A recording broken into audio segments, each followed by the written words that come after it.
Assalamualaikum warahmatullahi wabarakatuh. Perkenalkan nama saya Nova Reza Romli dari Farmasi 18A. Di sini saya akan menjelaskan tentang pembuatan lotion tepung tulang sotong dengan perbandingan emulgator.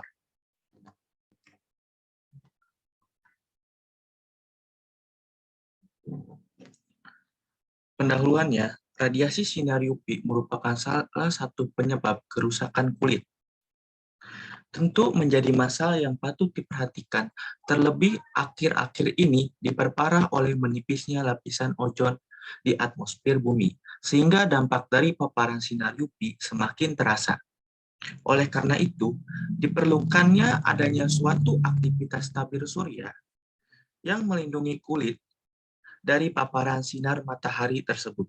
Senyawa tabir surya merupakan suatu senyawa yang dapat digunakan untuk menyerap radiasi sinar matahari, terutama pada daerah emisi panjang gelombang ultraviolet.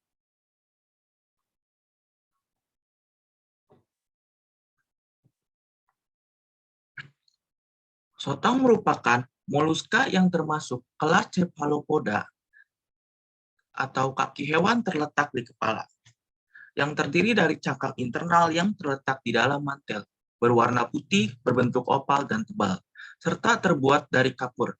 Tubuh relatif pendek menyerupai kantung. Sotong memiliki cangkang unik dan berfungsi ganda baik dari memberikan kekokohan pada tubuhnya, juga sebagai daya apung dalam pergerakan di air. Cangkang ini sering juga disebut dengan tulang sotong yang mengandung senyawa organik kitin dan anorganik.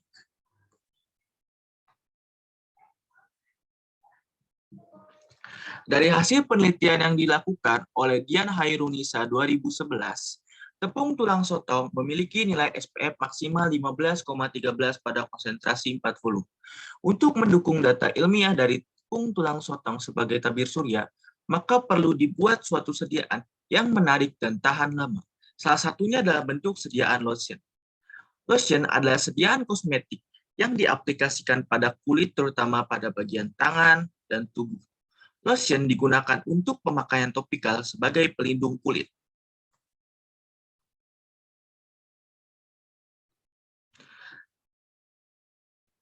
Salah satu komponen penting pada formulasi lotion adalah emulgator. Emulgator merupakan senyawa pengemulsi yang akan mendispersi fase air ke dalam fase minyak pada tipe A, M, sehingga sediaan yang dihasilkan stabil.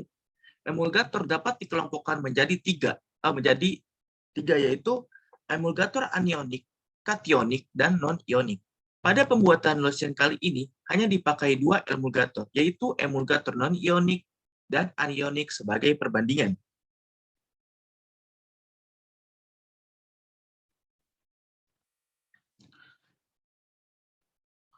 Anionik surfaktan ini memiliki muatan negatif. Contoh bahannya yaitu kalium, natrium, dan garam amonium dari asam laurat dan asam oleat yang larut dalam air dan merupakan bahan pengemulsi Ma yang baik. Emulgator non-ionik surfaktan yang luasnya penggunaan sebagai bahan pengemulsi karena memiliki keseimbangan hidrofilik dan lipofilik dalam molekulnya. Salah satu bahan yang paling banyak digunakan yaitu ester gliseril, span, ataupun quen.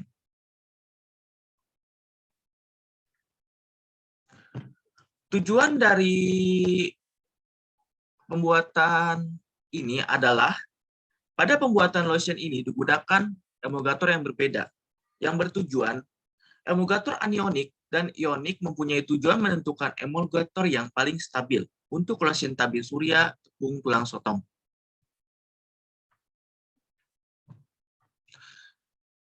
Ini bahan dan alat yang digunakan.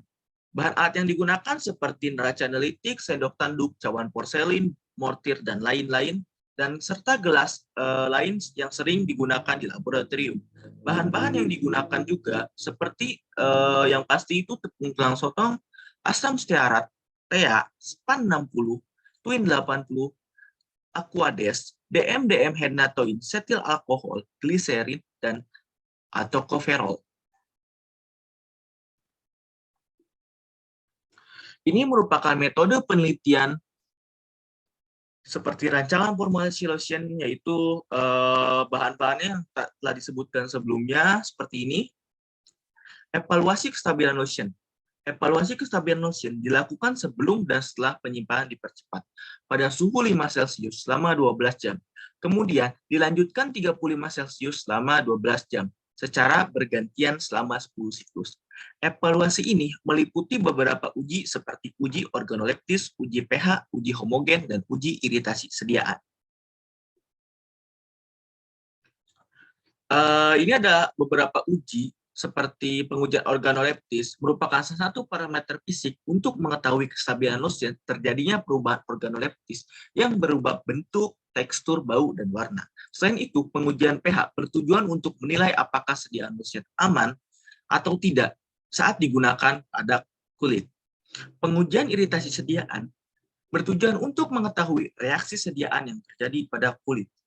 Pengujian homogenitas, lotion harus mempunyai massa yang homogen. Pada pengujian tidak boleh terdapat benda padat saat dioleskan merata pada kaca bening.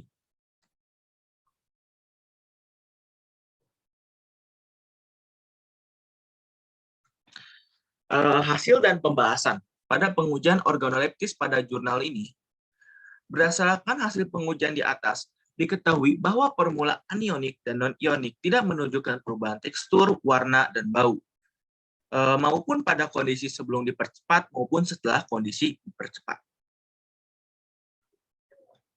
Pengujian homogenitas yang berada pada tabel 3 ini, berdasarkan dari hasil pengamatan, diketahui pada formula anionik dan non-ionik memiliki homogenitas yang baik, karena formula anionik dan non-ionik tidak menunjukkan adanya bahan padat saat dioleskan. Selanjutnya, pengujian pH. Pada gambar tabel 4 ini, data hasil pengujian pH terhadap lotion tepung tulang sotong sebelum dan setelah kondisi dipercepat.